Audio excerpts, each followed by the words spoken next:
With the name of Allah, the most gracious and the most merciful. My name is Saim Shahzad and I am here to teach you Biology Class 9th. तो जैसा कि students हमने 5 kingdom classification system को पढ़ा और ये देखा कि कितने ऑर्गेनिजम्स इस दुनिया में स्टडी किए जा चुके हैं, उनको किस तरह कैटेगरीज में डिवाइड किया गया है।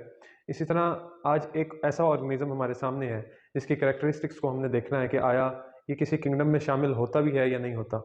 तो ये चीज़ हमने आज ज़रा जज करनी है। तो ये चीज़ आज हमने पढ़नी है क्योंकि हमने ज़िंदगी में अक्सर ये बात सुनी है कि वायरसेस जो हैं ये बीमारियां कॉज करते हैं लिविंग ऑर्गेनिजम्स के अंदर। तो आज हम देखते हैं कि इनका क्या स्ट्रक्चर है, आया कि ये लिविंग है या नॉन लिविंग है, और किस तरह ये बीमारी की वजह बनते हैं लिविंग ऑर्गेनिजम्स के अंदर, और ख़ास तौर पे प्लांट्स में ये बहुत सी मोहलिक बीमारियां ये पैदा करते हैं। तो आज हम इनके बारे में स्टडी करते हैं, इनकी कुछ कैरेक्टरिस्टिक्स को देखते हैं कि किस हालत में ये दुनिया में मौजूद है, इसकी शेप क्या है। तो ये बात हमें वाज़ेह होती है कि ये क्रिस्टलाइन शेप है। क्रिस्टलाइन कहते हैं 3 डायमेंशनल स्ट्रक्चर, ऐसा स्ट्रक्चर जिसकी 3 डायमेंशंस हो। इसका जो बॉडी स्ट्रक्चर है वो क्रिस्टलाइन इन नेचर है, वो 3 डायमेंशनल है, इसकी बॉडी क्रिस्टलाइन इन नेचर है। दूसरी बात क्या है कि ये ए सेलुलर है। ये इसके अंदर ए सेलुलर से ये मुराद है कि इसके अंदर सेलुलर एक्टिविटीज़ नहीं होती, ये नॉन लिविंग है। ये ए सेलुलर है, इसके अंदर जो एक सेल के अंदर ऑर्गेनाइजेशन एक मौजूद होती है, जो सेल का एक निज़ाम चलता है, जो उसके अंदर ऑर्गेनाइज फंक्शन कर रही होती हैं, वो इसके अंदर मौजूद नहीं होती। इसकी 2 मेन जो अकसाम हैं वो कौन कौन सी हैं, वो एक प्रियॉन्स है और एक वायरॉइड्स है। प्रियॉन्स जो है वो कम्प्लीटली प्रोटीन से मिलके बनता है, बीमारियां कॉज करता है ये लिविंग ऑर्गेनिजम्स के अंदर। वायरॉइड्स जो है वो सर्कुलर आरएनए से मिलके बनता है। ये दोनों चीज़ें प्लांट्स के अंदर बीमारी की कॉज बनती हैं। अब ये तो मैंने जो कैरेक्टरिस्टिक्स लिखी ये कुछ बुनियादी बातें थी वायरस के रिलेटेड।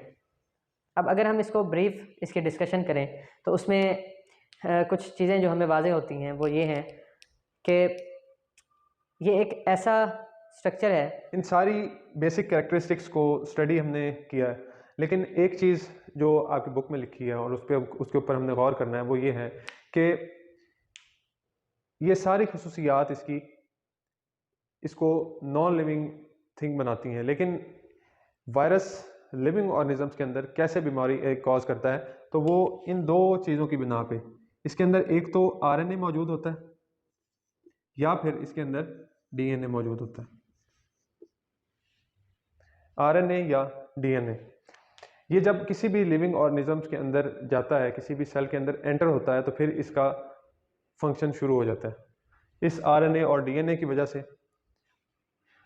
ये आरएनए और डीएनए जो भी सेल लिविंग ऑर्गेनिज्म होता है उसके अंदर जाके उसका हिस्सा बनते हैं, उस सेल का परमानेंट हिस्सा बनते हैं और उसके अंदर बीमारी कॉज करते हैं उस लिविंग ऑर्गेनिज्म के अंदर, चाहे वो प्लांट है या चाहे वो एनिमल्स हैं।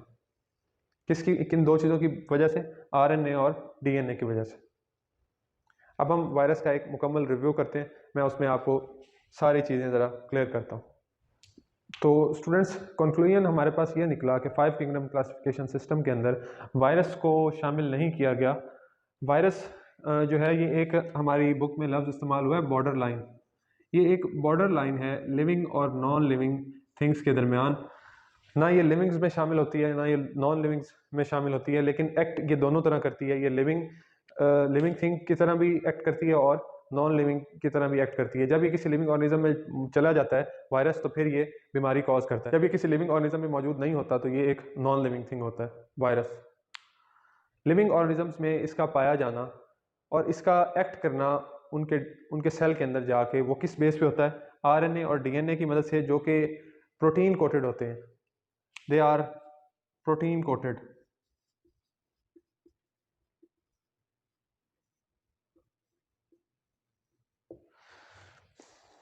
ये डिजीज़ कॉज करते हैं किसी भी ऑर्गेनिज्म के अंदर उसके डीएनए का हिस्सा बन के।